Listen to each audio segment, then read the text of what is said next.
quand je dis comme ça, la somme due aux usagers, ça ne va pas représenter la réalité parce que parmi les usagers, il y a plusieurs catégories. Et aujourd'hui, si vous prenez les agrobusiness ou en tout cas les institutionnels, comme on les appelle, comme les sociétés de distribution d'eau, la SND, la SDE au Sénégal, la SND en Mauritanie ou bien Somaget au Mali, si vous prenez des structures comme des agrobusiness comme la CSS ou comme disons SOCAS, etc., on n'a pas trop de problèmes de recouvrement par rapport à ces différentes structures, ces catégories-là, parce que c'est bien organisé et ils ne sont pas nombreux de manière à ce qu'on puisse les contacter directement. Ils sont assez organisés sur le plan administratif pour gérer à l'interne la procédure de paiement.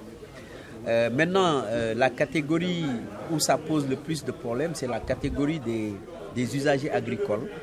Mais ça, c'est lié à un problème d'organisation au niveau interne d'abord, mais aussi de capacité et d'organisation au niveau de la SOGED. Donc c'est vrai qu'il y a des arriérés au niveau des usagers agricoles, surtout par rapport à la culture vivrière, donc que ça soit en rive gauche et en rive droite. Bon, grosso modo, aujourd'hui, en faisant la somme, on doit avoir des arriérés qui tourneraient autour à peu près de 2 milliards et quelques pour le Sénégal, peut-être 1 milliard et quelques pour la Mauritanie. Mais ce n'est pas parce que les usagers refusent de payer, c'est parce que simplement, il y a un déficit d'organisation qui fait qu'aujourd'hui, au niveau du recouvrement, il y a un problème. Mais véritablement, bon, ils sont tous disposés et ils l'ont réaffirmé à chaque occasion. Et d'ailleurs, depuis octobre, on a vu qu'il y a une grosse amélioration dans le recouvrement. Ce qui nous donne raison de dire qu'il faut continuer, parce que je pense que c'est plus un problème d'organisation que de volonté de payer ces arriérés.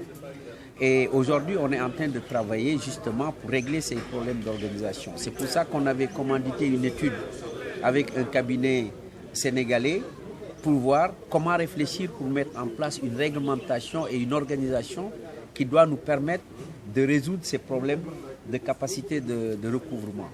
Et dans 2 semaines, on va valider le rapport de ce consultant-là qui a mis en place des instruments juridiques et une organisation qui va nous permettre, je pense, peut-être très prochainement, de ne plus avoir en fait ce stock d'arriérés.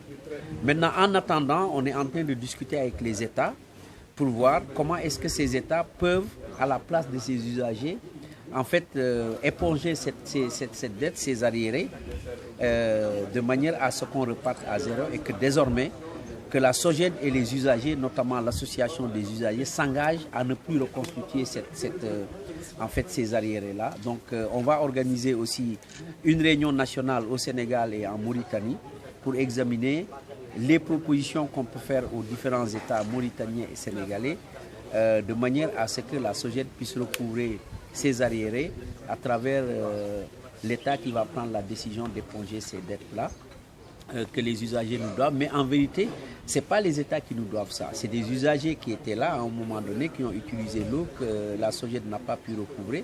Et aujourd'hui, nous, on se tourne vers l'État parce que simplement, on ne peut plus, on ne connaît pas les usagers qui nous doivent cet argent. C'est peut-être des usagers d'il y a 10 ans, d'il y a 15 ans qui ne sont même plus là. Donc, le seul recours qu'on a, c'est que les États nous aident. Donc, c'est une demande, ce n'est pas une exigence parce que les États ne nous doivent pas ça. Je veux vraiment être clair. Mais avec la volonté des 2 chefs d'État que nous avons approchés, je pense qu'on trouvera des solutions parce qu'ils ont donné des engagements et des instructions pour qu'une solution soit trouvée. Et probablement, ces sommes qu'on va recouvrer en termes d'arriérés, d'ailleurs, pourraient être versées dans le fonds de maintenance qu'on a créé et pouvait être la première alimentation du fonds de maintenance et de réparation du barrage. Donc voilà